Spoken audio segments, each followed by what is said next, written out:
Makassar di Stadion Kalegoa, Kabupaten Goa, Rabu, 27 Agustus 2025, sore. Jika biasanya tribun penonton kosong, kali ini seratusan supporter hadir menyambut semangat membawa personel ramai. Dukungan diberikan dengan bernyanyi sepanjang skuad PSM Makassar Utara. Mereka bernyanyi diiringi dengan bertandang. Ku yakin kau bisa, ku yakin kau bisa menang. Kami selalu ada di sini, kami selalu dalam pertemuan, teriak supporter di depan. Dukungan supporter ini jangan lupa PSM Makassar menjadi Persebaya Surabaya pada pekan keempat Super League 2025-2026. PSM Makassar berada sebagai tuan rumah di Stadion BJ Habibie pada hari Minggu 31 Agustus 2025 pukul 16.35. Kedua tim berstatus tim tertua di kasta tertinggi sepak bola Indonesia. PSM Makassar berdiri 2 November 1915, tahun ini berusia 110 tahun. Sedangkan Persebaya terbentuk 18 Juni 1997, umur 98 tahun. Kedua tim memiliki rivalitas tinggi sejak era Perserikatan. Era Perserikatan dari tahun 1971 hingga 1994. Dalam kurun waktu 63 tahun itu, PSM Makassar 5 kali mengangkat trofi juara, berbanding 6 titel juara diraih Persebaya. Kehadiran supporter sangat penting bagi kesempatan yang sedang terpuruk ikut dalam perjuangan Super League.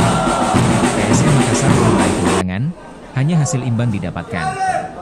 Klub kebanggaan masyarakat Sulawesi Selatan, Sulsel, ini pun berada di peringkat 12 dengan 3 poin. Di lain sisi, Persebaya datang dengan kepercayaan diri tinggi. Tim Bajul Ijo meraih 2 kemenangan beruntun dari 3 pertandingan. Persebaya kini berada di papan atas, posisi 4 dengan 6 poin. Dalam latihan ini, PSM Makassar fokus benahi organisasi permainan jelang melawan Persebaya.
artinya bahwa minat api dan pemain berlimpah. Download Tribun X sekarang, menghadirkan lokal menjadi Indonesia.